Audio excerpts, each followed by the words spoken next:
Act without doing, work without effort. Think of the small as large and the few as many. Confront the difficult while it is still easy. Accomplish the great task by a series of small acts.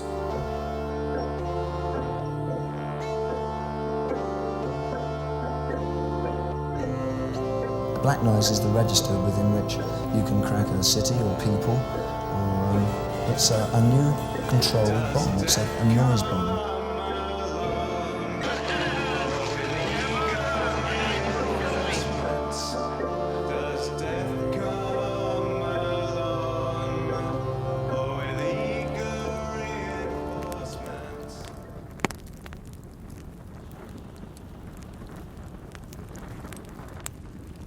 I've been working within the realms of the occult, esotericism, folklore, magic, all of that kind of area for the last sort of 15 years, I suppose. I used it as a sort of channel for my work as an artist, really. To have a channel to pour that all into was kind of key, really, for me to really get going with what I wanted to do. I think occult ideas, esoteric ideas, I think they've been a part of music for a long time. It goes back to the early thinking about music as a sort of force, and how musical vibrations, sounds are kind of connected to other aspects of the universe, and how the musical sounds actually impact the human body. And I think composers, musicians have always tried to sort of harness that in different ways to make their music more effective, to make music part of a bigger sort of cosmic force.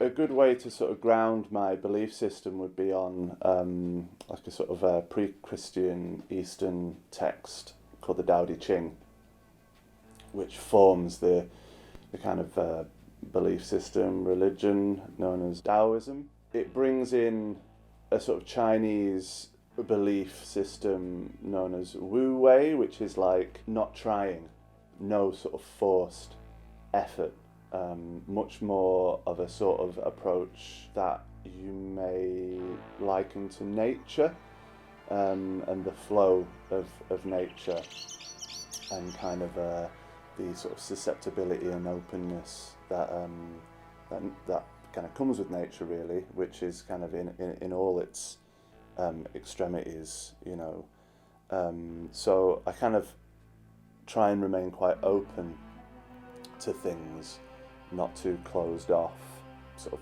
remain quite malleable to being affected by people around me, the landscape, and just nature in general, which kind of encompasses all of those things.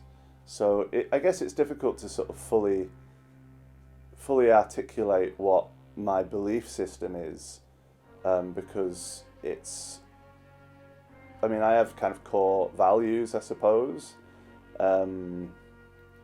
which is to kind of be as sort of like harmonious with the world that I live in, to kind of remain in a sort of position of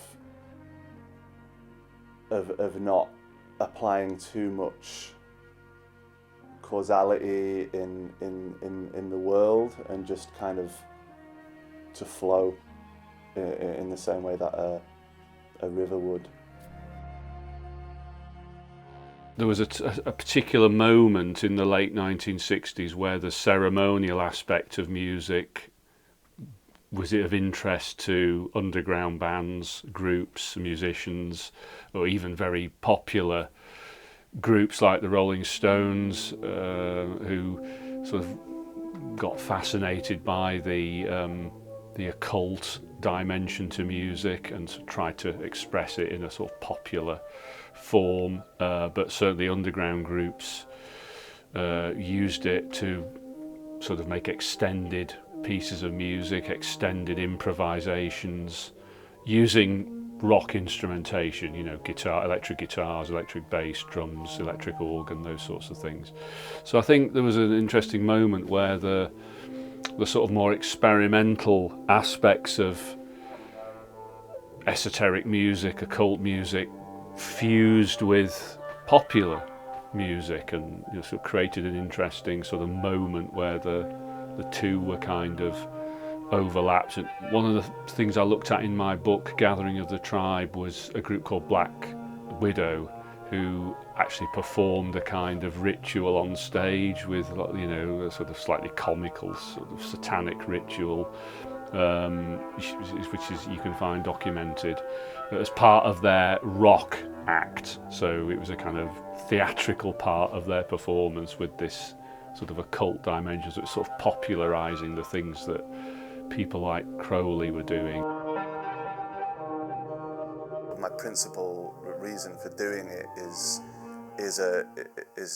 personal. It's something, for me, it's a connectivity. It's a way of working through what it is to be human, and all the joys and equally the sort of traumas that come with that kind of unique sort of position that we find ourselves in as human beings.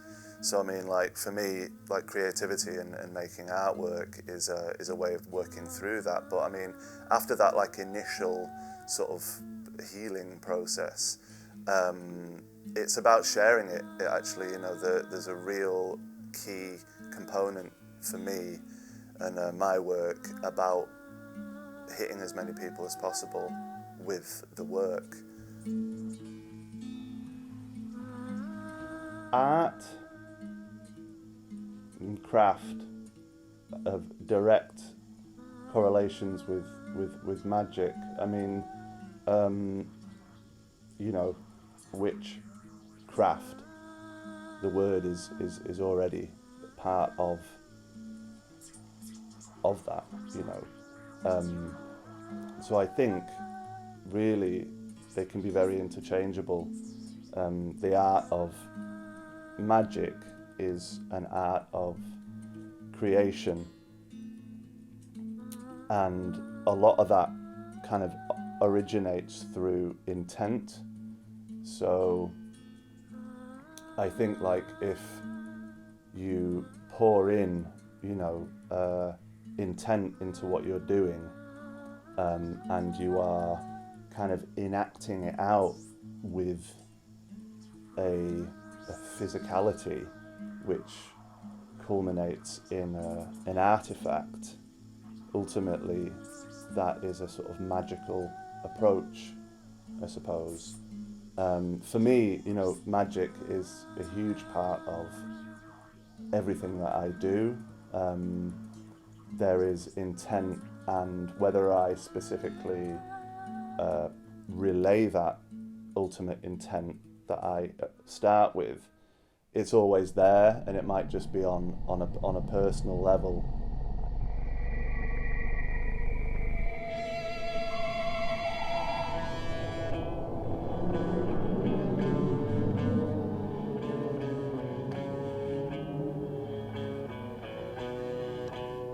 If you realise that all things change, there is nothing you will try to hold on to. If you aren't afraid of dying, there is nothing you can't achieve. Trying to control the future is like trying to take the master carpenter's place. When you handle the master carpenter's tools, chances are that you'll cut your hand.